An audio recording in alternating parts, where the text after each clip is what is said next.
Welcome to Peter and Ruffy's Football Show here on STV. The main talking points on tonight's programme. Dundee United chairman Stephen Thompson resigns from the SPFL board, unhappy at the fine handed down for fielding an ineligible player. Ali Coote's appearance for United cost them £30,000 of a fine, which is part suspended and a 3-point deduction. And also we were talking about Alan Stubbs and why he's an angry man after failing to get a penalty in the 2-2 draw with Falkirk in the semi-final playoff last night at Easter Road. Alan Ruff is alongside me, Peter Martin. Our Bootroom guest is Scottish Football Sports Writers President Mark Guidi. So let's cut to the chase. Stephen Thompson resigns from the board. Not happy. They picked up a 3-point penalty, Mark, because I think the board felt as if it was a little too late in the season to replay the match. This is, of course, with regards to fielding one player who came onto the park as a substitute and another who was actually in the squad for the match. Here's a statement from Stephen Thompson. First of all, he's resigned from the SBL board with immediate effect. He's expressed his shock and anger at the severity of the sanction imposed by the SPFL in relation to a rule breach in a recent Ladbrokes Premiership fixture versus Inverness Cally Thistle. United, of course, won that match. Whilst acknowledging the club's error and accepting a breach of rules occurred, the chairman feels the gravity of the punishment is wholly disproportionate for what was a simple, honest human error. We await the full written judgment, after which we'll consider our next action. Our travelling fans are the ones who have been punished the most here, and the club will examine ways to make this up to them. So, what do you make of that, Mark Guidi? Yeah, I was a bit surprised at the 3-point deduction for it. However, it just shows you the importance of knowing the rule book inside out, Peter, and that's why club secretaries are vital to clubs, because there's so many different rules and so many different points that you've got to take on board. If people didn't know the rules and don't take them on board, our game would be in chaos. And you talk about appealing refereeing decisions. You'd be up in front of the SPFL at Hampden every Monday morning. So it's important. I can understand Stephen Thompson's frustration. He's resigned from the SPFL board. Fair play to him for that if he doesn't agree with it. But I can see where the SPFL are coming from. But yes, as I said in their statement, you do have sympathy for the Dundee United supporters, having gone and watched their team, and now they've been deducted the 3 points. And imagine if that sanction had been imposed, Peter, and it was all to play for going into this final weekend, there would be absolute carnage. Yes, absolutely. I don't think that would have happened. I think they might have made them replay it. But the one thing, and I think some people might find it ironic, but for a club who were sticklers for sporting integrity and adhering to the rules, they've had to pay the ultimate penalty themselves at the end of the season here, Ruffy. Yeah, and quite rightly so as well. I mean, the smaller clubs than them have fallen foul because the secretaries made a mistake. Teams down the bottom of the division, if they have made a mistake 100%, they've got to take the punishment. And I agree with Mark, maybe 3 points is a bit steep, but certainly, if you've not got a good secretary, then you're going to fall foul of the law. Yep, absolutely. And of course, these two players were out on loan, and by coming back, they were not allowed to feature until next season, which is where the problem has arisen. I hate to use the phrase "the king is dead, long live the king," but suddenly this opens up a position which I think, I've suggested Anne Budge might be the perfect person to slot in there. Could well be. He should certainly be in the running, but interesting to see the way that the SPFL go about it, the structure to appoint someone. But certainly, yeah, it needs good people on that board, and the better the person. And if it is Anne Budge, Peter, that wouldn't disappoint me at all. I think she'd be a good acquisition for the SPFL board. Yeah, I would agree with that. But unfortunately, as we all know, that there's a pecking order in there. There'll be people who have been waiting to get in on that board for a long, long time. It means she would probably jump in front and maybe one or two, but so be it. If she's the best candidate, then let it happen. Yeah, of course, last night in the Premiership, Dundee United drew 3-3 with Partick Thistle. Here's how the table looks, obviously with that 3-point deduction as well. It's immaterial now because quite simply Dundee United are going down to the Championship, and Kilmarnock know they are going to be involved in a playoff very shortly, and that brings us nicely to the playoff. I've never witnessed anything like it, Ruffy. I mean, Hibs were 2-1 up at the time, and a great game, maybe not what you would call your absolute purest game, but suddenly David McCracken comes in. The first handball was his momentum. The second one just beggars belief. I mean, I'm looking at the ref. He's in a brilliant position to see it. He rolls the ball with his hand and then clears it with his boot. I mean, it was a stonewall of penalties you've ever likely to see. Yeah, and we've saw a lot of them. We've saw a lot of referees giving these decisions. I think there was one in the cup final last year where a ball came over everybody and it hit somebody's hand and a penalty was given. They all seem to interpret that law differently. There's no consistency in it at all. And I don't know what you do. I can see why Alan Stubbs would be so upset about the whole thing, because it can mean so much at the end deal. Yeah, I mean, it has implications, Mark, for clubs as well. I mean, if Hibs were to look back in the replay in the second leg and suddenly think that point there, changed our fortune for the season, next season. Yeah, I mean, our referee, I think it was Alan Muir last night. You can't be missing things like that. Now, if he has spotted it but doesn't think it's deliberate, then that's when I think referees must be addressed and you must be given an explanation, because everybody wants to know. Now, if he's missed it, you come out and say, I've missed it, it's human error. But I did see it, but I didn't think it was a penalty. It clears it up, but we're all thinking, so did he just miss it? Was he getting a word from the fourth official? Did any of his assistants see it?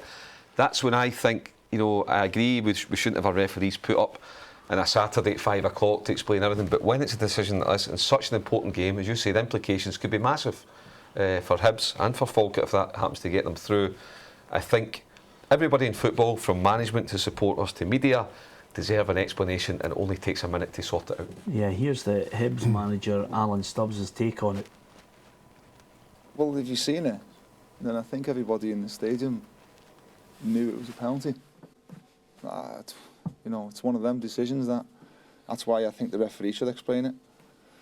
You just want them to get big calls right. That's all. We keep asking for consistency. We want them to get it consistently right, not the other way around. Yeah, Alan Stubbs saying everybody in the stadium thought it was a penalty. I think Tim Peake, the British astronaut, also thought it was a penalty from the space station, Ruffy, to be perfectly honest with you.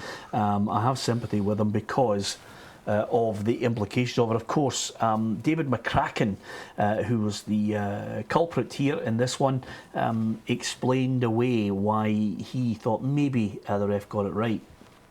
It was a handball, obviously, but it obviously wasn't deliberate. You know what I mean? Just the motion of my tackle brings my body shape in that way, and my hand goes on the ball. I think it obviously is a handball, but the referee's got it right. Okay, as you would expect, and as far as the second leg of this, it's so nicely poised, Ruffy. I have to say, I can't pick between them on this. They've had 5 draws this season, and you wouldn't bet against this going to penalties.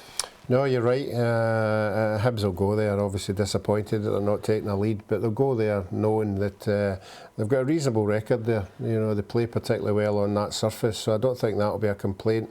But I think, again, like all of these big games, it'll be up to the big players turning up on the night and taking your chances, and obviously having a wee bit of luck thrown into the bargain. Yep, let's not forget, Mark Guidi, Falkirk finished second. They play a good brand of football. They will not be intimidated.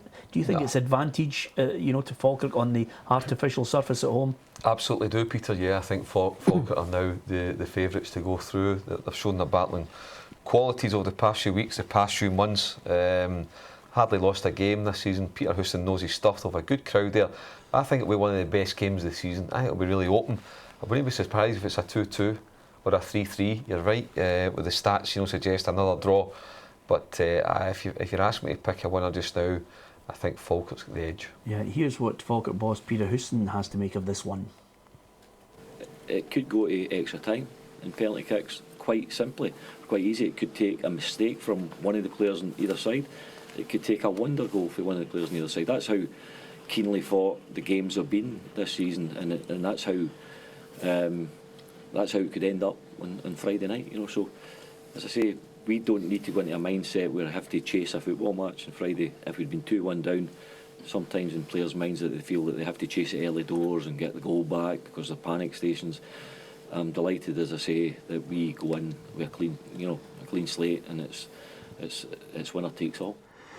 Yep, winners takes all. Will it be penalties as well?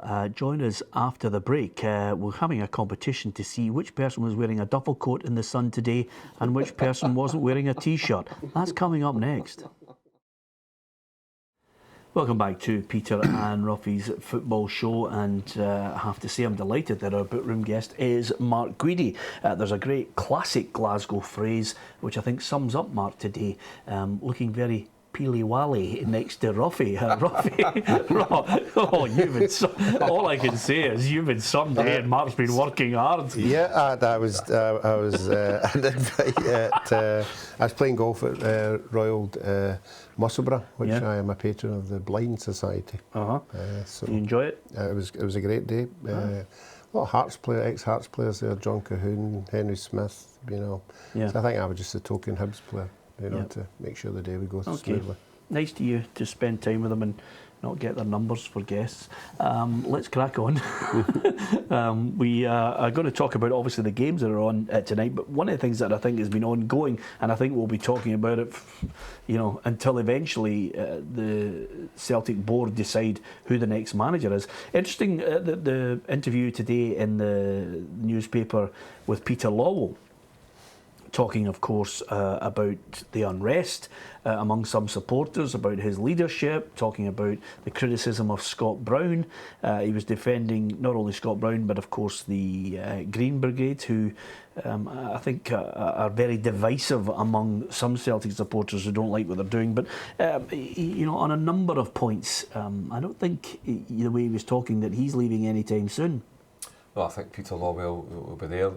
He'll play a key role in the appointment of a new manager. I think a new manager, Peter, Celtic will appoint somebody within 10, 11 days. I think there's 4 or 5 in the frame. Roy Keane's the latest one to become the favourite, but I think it's very open. I think that Davy Moyes remains a preferred candidate, and then Roy Keane, Paul Lambert, Malcolm Mackay, Mike O'Neill, possibly Henrik Larsson.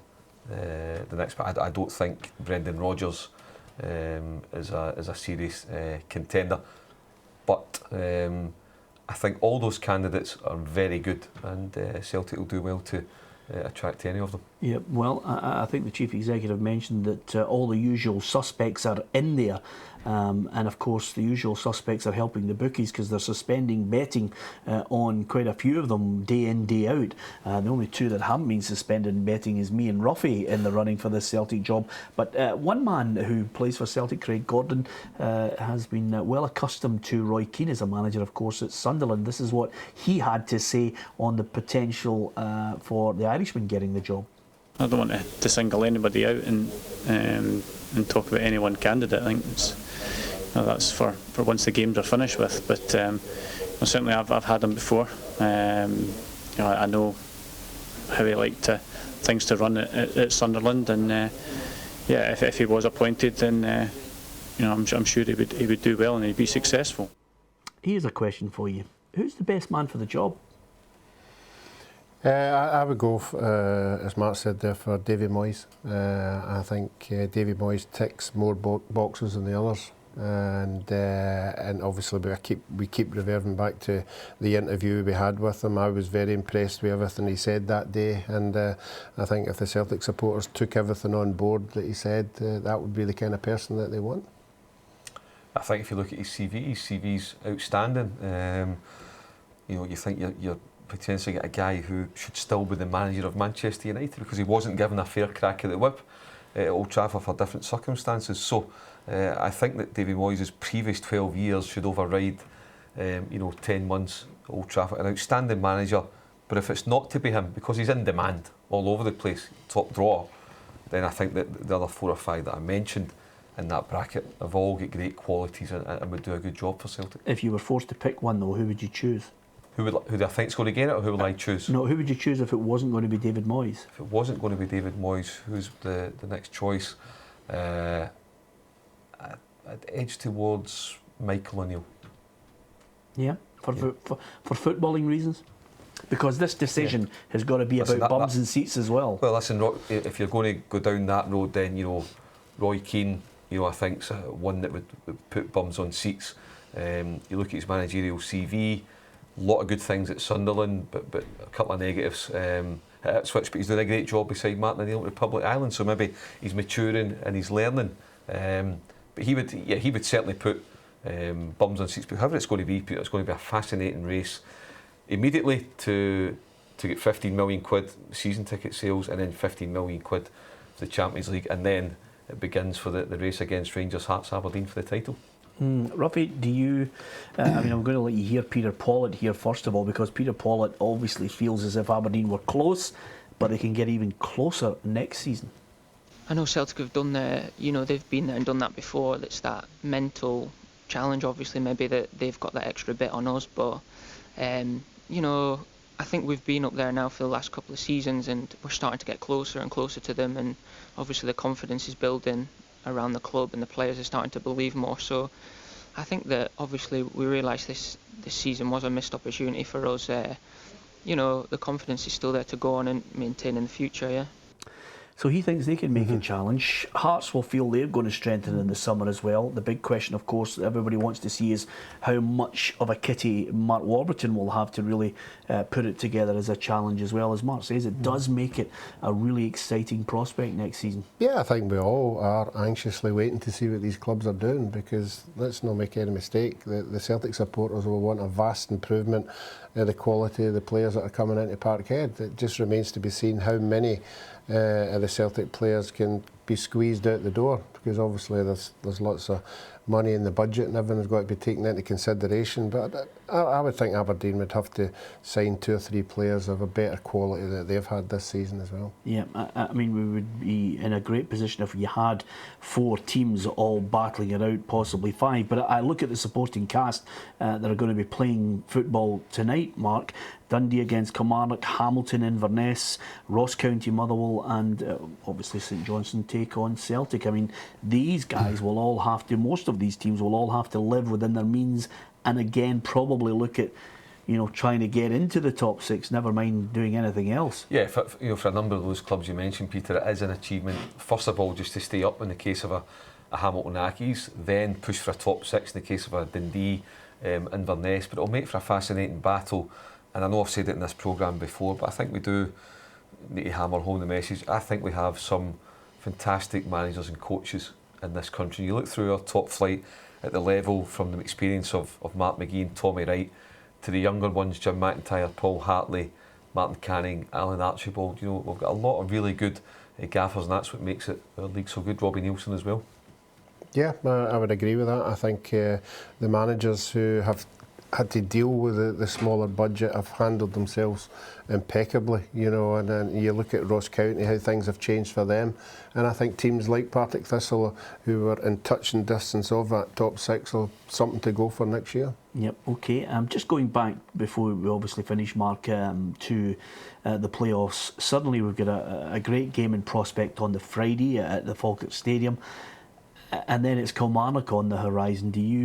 Are you still swaying towards the Championship, or do you think the Premiership team can prevail? Well, I think, as I said, I think Falkirk's got the edge. Falkirk v Kilmarnock over 2 legs. I'd have to fancy Kilmarnock at this stage over 2 legs to stay up. But listen, Peter, you could toss a coin. Yeah, last night, on the way they played the football, Ruffy, I don't think they lack confidence. I wouldn't be surprised if Falkirk edged it on Friday. If Hibs, managed to get the all-important goal, or it goes to penalties, all fine and well. I did ask Alan Stubbs last night if there was any chance of them running out of gas, which has been a suggestion. He said no, if anything, we're getting stronger. Yeah, he's going to say that, but obviously games like that take a lot out of you, and he'll be hoping they can get through that game on Friday and have a wee break. But I think Kilmarnock have 2 massive games coming up. They'll want to go into whoever they're playing on the back of winning, and maybe their form being a lot better than what it is. They won't want to go in to another game in the back of defeats. Yeah, just last point, football down south, we've all been celebrating Leicester winning the Barclays Premier League, which is a major surprise. At the bottom end, Sam Allardyce and Sunderland will need to hold their nerve tonight, Mark. Yeah, big game against Everton. I think they'll do it. I think it'll be, unfortunately, Norwich and Alec Neil and Frankie McAvoy. Sorry to see them go. Hope that Norwich stick by them and give them the opportunity to come back up the way it's worked for Burnley and Sean Dyche. Newcastle will be a huge loss. You could have the Newcastle job becoming available if Benitez goes. Again, Davy Moyes will be a candidate for that, and you've got Sunderland set up. So big credit to Sam Allardyce. Yeah, he's done it before. That's why they've taken him in there, and he seems to have the knack of doing it every time he goes in. Okay, thanks very much to Mark Guidi for joining us on the programme tonight. There's still maybe about 30 minutes of sun left, so Mark and I will continue working, and Ruffy will head out to finish hole number 15, 16, 17 and 18. Join us tomorrow if you can on the show. Good night.